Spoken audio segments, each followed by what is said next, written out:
right. Well, thanks for joining us for CalMatters YouTube Live, not Facebook. YouTube Live, and an analysis of the state of the state. Gavin Newsom's first. And so we'll just jump right in. Any bombshells, Laurel? Anything that you were just kind of shocked by? And so we'll just jump right in. Maybe not shocked, but definitely he was making a lot of news. You were just kind of shocked by. So he was definitely using it as an opportunity to drop a lot of news and make some announcements and some personnel appointments and some task forces and things like that. But to me, the overall theme was that he was charting his own course. You know, he came in as the first Democrat to follow a Democratic governor in more than a century for California, and with a very lifelong friendship with Jerry Brown, and under a lot of kind of pressure and expectation to continue the legacy of Jerry Brown. And what I saw was that he was doing his own thing, paying respect, paying homage, but kind of going his own way in limiting the high speed, in scaling back the Delta Tunnels plan, even when he talked about the education data, and that's something that Jerry Brown has been very against. The fact that he even mentioned blockchain, I don't think I've ever heard Jerry Brown talk about that. So I really saw him kind of being like showing his own leadership. Now, speaking of that, the National Guard, I mean, what to take from that? Yeah, I mean, it's kind of interesting that he led with that. I mean, that press release came out on Monday, so that was sort of the tease. It's sort of like it was baiting Trump to tweet back. Yeah, literally, you're baiting for the president. It was released on Monday. It was like a spicy bit of news that we could generate some controversy. Maybe we were going to tune in now. But it was kind of interesting that the speech overall was not really all that combative, the way that you might expect if you know Gavin Newsom from Twitter, for example. Certainly President Trump was in the subtext a lot. There wasn't a lot of text there, I don't think, where he wasn't calling the president out by name, except on the issue of immigration, obviously. Right. So do you think we're going to get a more dialed down Newsom? Oh, I don't know. It's probably too early to say that. I think maybe he just wanted the priority for the focus to be on his agenda, on what he's bringing that's more proactive, not just, he probably didn't want to come off as a troll. This might be the first introduction that a lot of people have to Newsom as governor, if they didn't catch his 90-minute budget TED Talk. I'm sure a lot of people didn't watch. So he probably just wanted to make the impression that he's not just the anti-Trump governor, he's the pro-California governor. My take on it was that it was interesting to see him saying, hey, we've got a lot of good things going on, but I recognize there are 3 big issues before us that I'd like to tackle this first year. I don't know. I think it's going to take him this whole term to tackle. Rail, high-speed rail, water, the tunnels, and energy. In this case, it's PG&E, wildfires, and bankruptcy. This could be an issue that is a political thorn on his side, and he'd rather be tackling education or healthcare expansion, but this is right before him now, and so he's acknowledging the fires in front of him. So you think he's not going to fix those in 10 months? Well, it seems like the National Guard and the border thing, like rolling that out first is a great way to get national headlines, right? Like you're going to attract the attention of every media outlet in the country.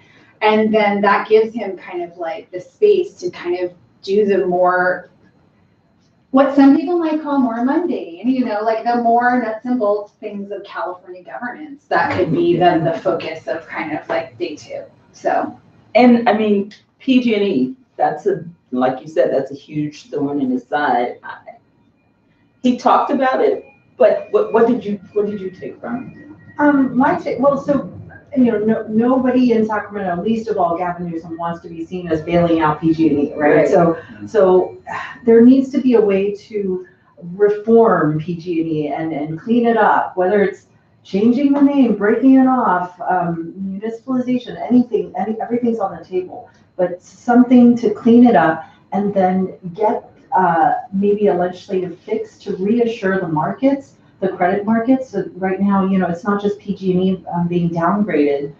Southern California Edison, San Diego Gas and Electric, they're being hurt by this right now because their market doesn't have confidence in cost recovery and that these utilities can get their money back from the ratepayers. And so there maybe needs to be a fix, but it's going to have to come with a lot of changes at PG&E for it to look like a whole package that a lawmaker and Newsom can support.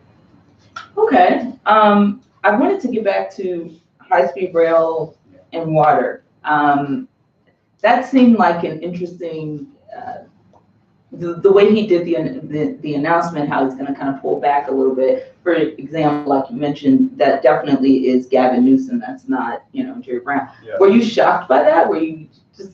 I wasn't shocked, but I was interested to see how he was kind of threading the needle because, so actually on my walk back to the office from the Capitol, I was listening to my interview with Gavin Newsom from this time last year when it was after Jerry Brown's State of the State last January. Gavin Newsom came onto the assembly floor and was chatting with a bunch of reporters afterwards. And I asked him, so that's you up there next year giving that speech, on these issues of rail and tunnels, what are you going to be doing? And he said, I'm supporting the vision. I want to get it done. So, before he was elected, he was very much like, I am Jerry Brown's lieutenant governor. I am making this happen. Now, he did have his criticisms all along about, he felt like the business plan for high-speed rail was problematic and that, there are tons of cost overruns. And so he did talk about that. And then what he said a year ago on the tunnels was more circumspect. He basically was saying that, it's in sort of on him to kind of get this figured out. And he's glad that the governor was sort of seemed open to scaling down the plan from the 2 tunnels to the 1. But he was very much not taking any ownership for it, So what I heard today was that he was kind of doing his own thing. And after the speech today, I asked him, I said, it sounds like you're kind of doing than last governor. No. And he said, building on what Jerry Brown did. I'm just doing it with more, deliberation and more accountability. So Carving. Yeah. It's Building by now subtraction. Merced to Bakersfield, not San Francisco to LA. Right. And it's 1 tunnel, not 2. I know. That bit of, that was kind of interesting, just as an example of political rhetoric, the way that he framed, when he's reining in the sort of expectations about the high-speed rail, where he said, look, let's be honest. I think in a lot of ways he's just kind of stating what would be obvious to a lot of people who have been looking at this project for a while, that it's not going to get down to LA anytime remotely soon, that most of the work that's being done on it is in the Central Valley right now. But the way that he framed it was, okay, we're going to be honest about it, but for those who say, I don't remember exactly what he said, but something like, who say connecting Merced to Bakersfield is small The potatoes. train to nowhere. Yeah, well, shame on you, and isn't that just being elitist and sort of condescending to the Central Valley and sort of flipping it as this, I thought it was a smart flip the script moment. Yeah, agree. Okay. And he did say, in fairness, he did say last year that the biggest challenge with the high-speed rail was the question of getting it through the Tehachapi Mountains and into Los Angeles, right? And so Bakersfield is at the foot of the Tehachapi Mountains, and by limiting the rail to Bakersfield, then he doesn't have to deal with that question of getting it into LA, which there's really no neighborhood in LA that's so far rolling out the red carpet and wants a tunnel blasted through its neighborhood. So yeah, I think it will be interesting to see, maybe not in the short term or even medium term, but eventually if it is extended to the Bay Area, because I think that is one of the more compelling arguments that you hear from supporters of the high-speed rail, that is a way to sort of bridge the most the economically booming Bay Area with the job center of the state with places where that kind of economic connection would be really helpful. yeah, and Newsom talked about that on the campaign, his interest in a valley-to-valley rail that would connect, the Central Valley with the Silicon Valley. But that wasn't what he said today. So this seems like just kind of, let's just focus on the Central Valley where we're already laying tracks, where there's already a jobs problem, right? There's unemployment and you can do a big public works project and boost your numbers there. I don't want to let Matt, who's been our housing experts sit back and lounge without getting in on the conversation? Well, yeah, we have a few more minutes. I have a question. So we I'm happy to have sit like, back and laugh. he's not gonna sit back and lounge. We have a few more minutes, but we do have a question from David Turnbull. Despite massive climate impacts in California, Newsom spent minimal time talking about climate change and made no mention of California's oil and gas production. What is Gavin Newsom's plan to address fossil fuel production? So I would say this, no mention does not mean no priority. I think this is, to me, this is a guy who drives Teslas and he embraces, I feel like clean energy is a part of his DNA. It's definitely there in the mix, and he will push for California's waivers on our climate change goals and push the Trump administration go toe to toe. Not mentioning it doesn't mean less priority. It's just he's emphasizing other things right now. That's sort of my take. And I do wonder, maybe one way to understand this speech is not so much as a policy speech, but as a bit of marketing. And he is presenting himself as governor to the state of California for the first time for a lot of people. And I think maybe by not focusing on climate change, and maybe I'm reading too much into this, but he is distinguishing himself from Governor Brown, that was Governor Brown's singular issue. Absolutely. Anything to add? No, I agree. Okay, well now, all right, we're gonna talk about education and homelessness, and Judy and Ben We're excused? you're excused. Wave bye to our viewers. Bye, viewers.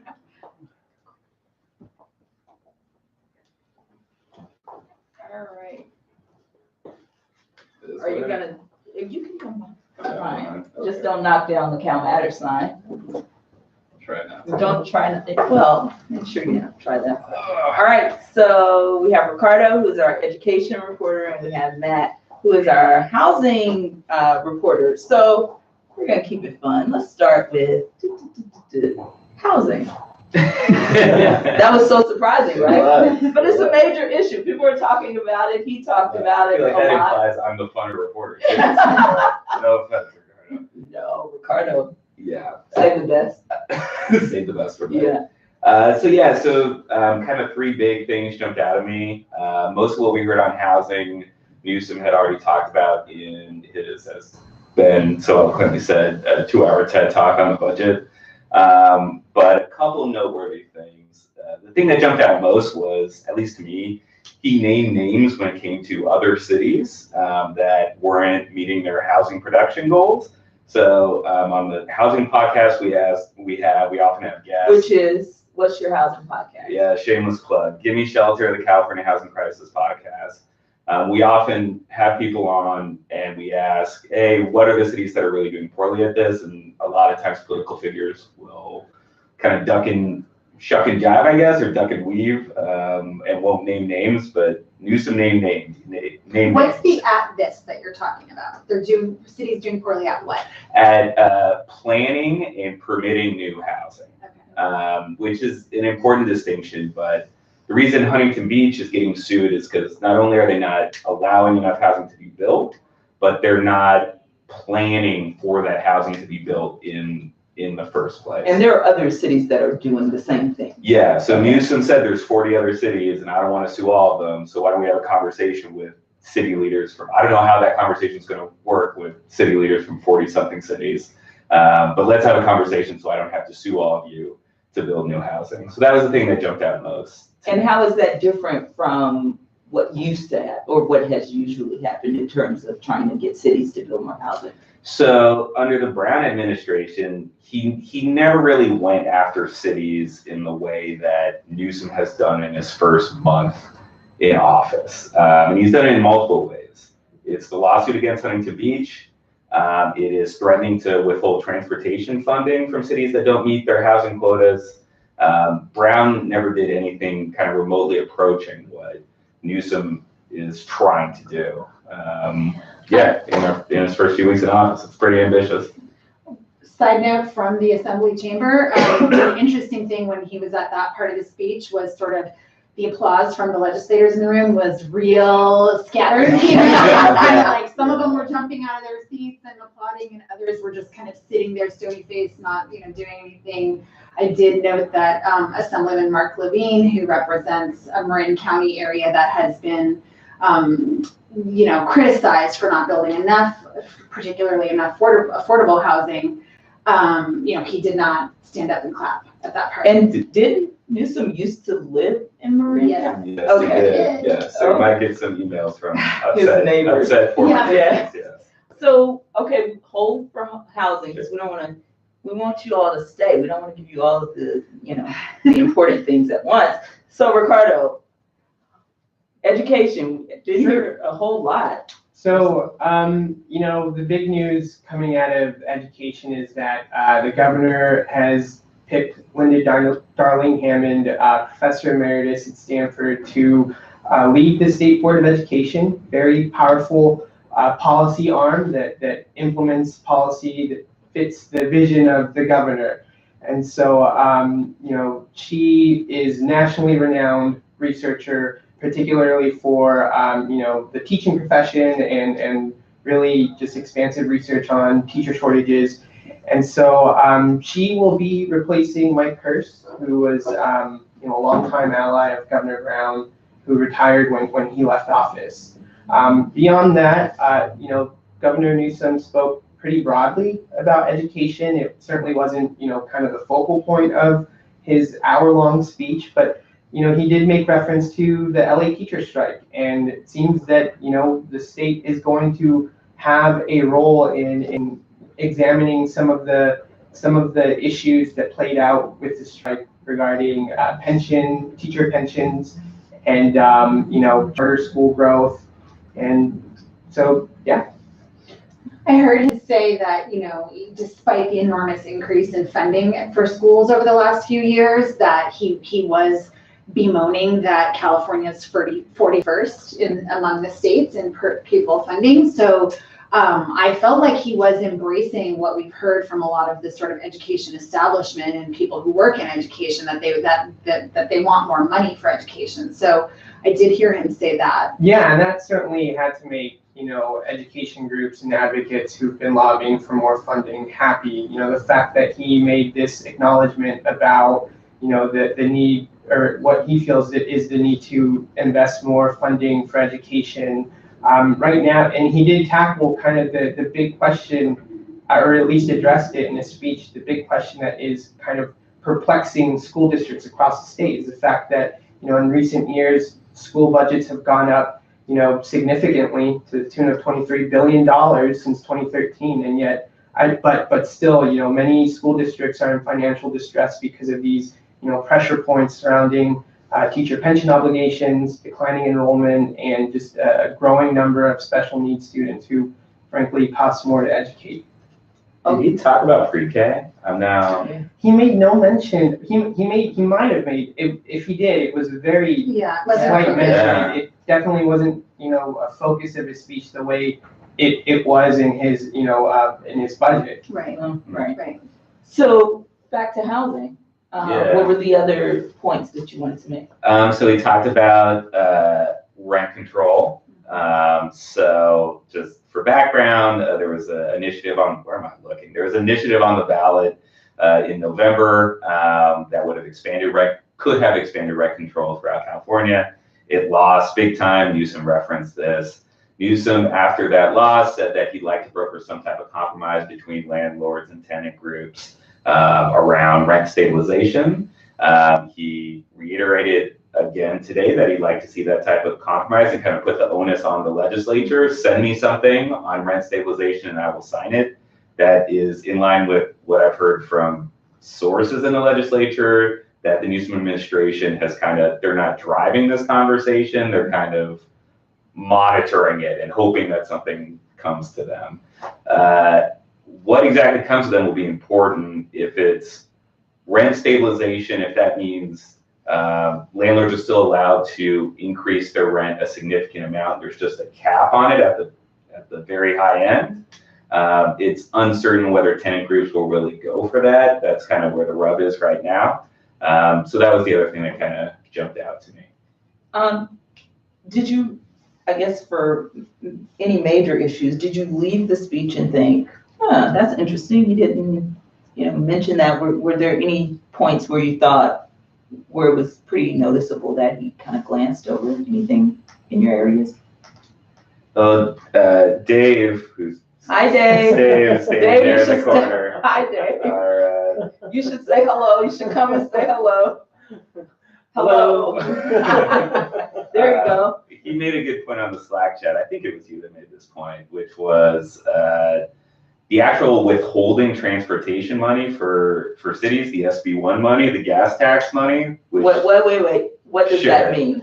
So in his budget, Newsom said that if cities, you don't build your housing quotas, Okay. I'm going to take away that new money that you were going to get from the gas tax that we're all paying for now, which is supposed to go for filling potholes and improving roads in cities. The gas right? tax that people voted against repealing. Yes, that Okay. people voted to save Yeah, last year. And that was a big part of his budget, or that got a lot of publicity after he said that. He did not make mention of that specifically today, which you put it in, right? Yeah. Right. So I thought that was notable. I don't know, do you interpret that as like him backing a little away from it, or is it just like he didn't I don't mention know. it? There's a couple things he didn't mention that he's mentioned before, so not necessarily, but I think that was a pretty big, stick. Oh, yeah.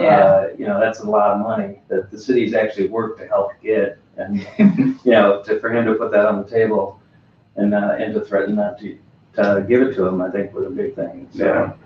But What about you, Laurel? Did you know? I mean, I noticed the lack of discussion about climate change or kind of, environmental stuff beyond this discussion about CEQA and the water tunnels.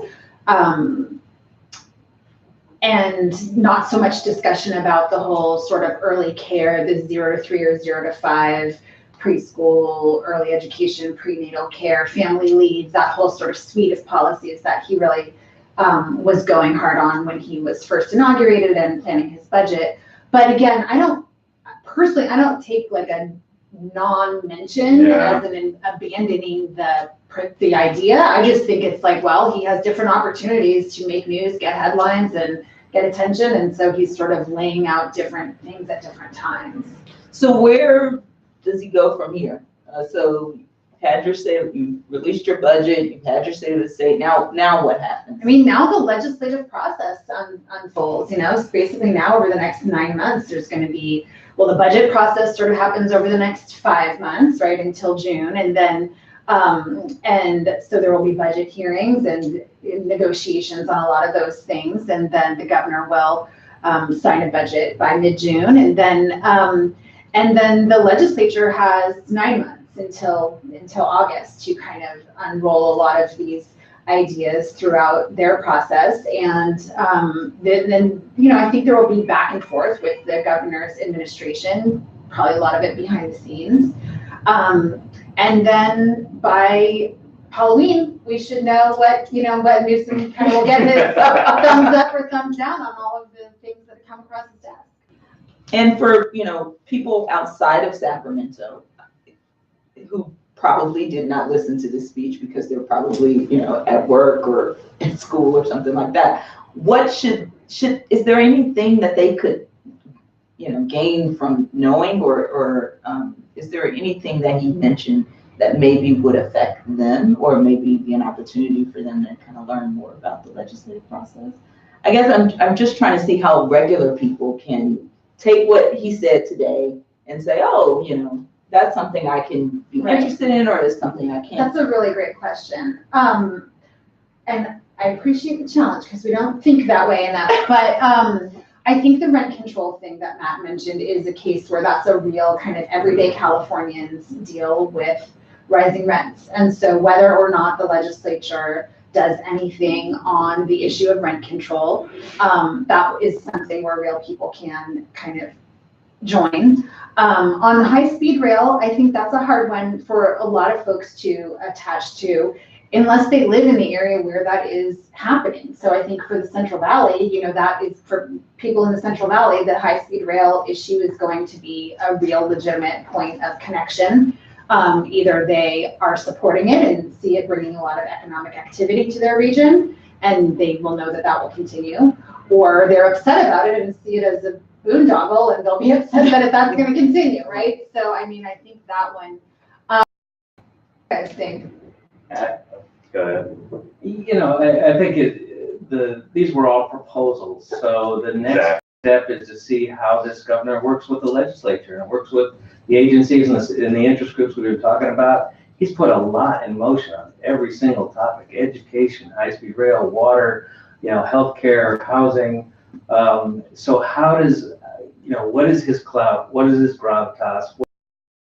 To kind of push all these different legislative agendas. I think that is something that we're all going to watch closely, but, you know, the public won't see this unless these proposals actually get enacted. So the impact is still a ways off, or a little ways off. I mean, one thing that stuck out to me was the poll last week, PBIC, his approval rating is only 44% in California, which I thought was lower than I would have expected. But, you know, I think it reflects a governor's race that was really non-competitive, and he really didn't get the chance to introduce himself. But it also makes his job harder to come in and have the political authority through a lot of ambitious proposals. So I think that's the next big thing that I think I would be watching is, you know, how much clout and agreement does he have, and especially on things he's really asking people to do a lot differently than they've done before. Do you think he's going after too much, too soon? This is exactly what he said he was going to do. He said he was going to engage on all issues, and we're moving as soon as I'm there. And also, he's had 8 years to like make his plan for this month, right? Like, I mean, he's been sort of an active apprentice in trying to become the governor, and the job of lieutenant governor isn't very demanding, so gave him lots of time to sort of study the issues and prepare, see how Jerry Brown did things, kind of think about what he might do differently. And I think that it's not surprising that he's doing so much all at once. It's very much his style. I mean, he was like, wasn't he like that as the mayor of San Francisco, just sort of like all in on a million things? Yeah. And I mean, I think he mentioned that when we had him for our interviews. I mean, he certainly said he wasn't as strategic as Jerry Brown. Exactly. He goes in for everything at the same time. I thought the same exact thing. And that's what he's doing. The question is that, so Brown was effective. Right. Brown picked and chose his battles, Right. and for the most part got a lot of what he wanted. The question is whether this approach can Be too scattershot. exactly. And Brown had, you know, he was governor before, so it's like he had a chance to try it out, and then he came back and he said he was a different governor. And also, Brown knew that after this, he was going to be retiring, right? Yeah. Like, he was at the point of his life where being governor of California for the second time, the longest serving governor in state history, right? And so he could kind of limit his scope to the things that he really wanted to achieve. Newsom, we all know, is on the ascent. He's still striving. He's young. He could have a long political future ahead of him still. And so the desire to kind of do it all fits with that too. Okay, and before we go, last question. Is he running for president? Did you get that from the speech? Not in 2020, he's not running for president. He's doing everything you would do if you were going to run for president. Right. I mean, it seems like he's well set up for the future if he wants to. But not 2020, so. I would be surprised. Okay, good. All right, well, thanks for joining.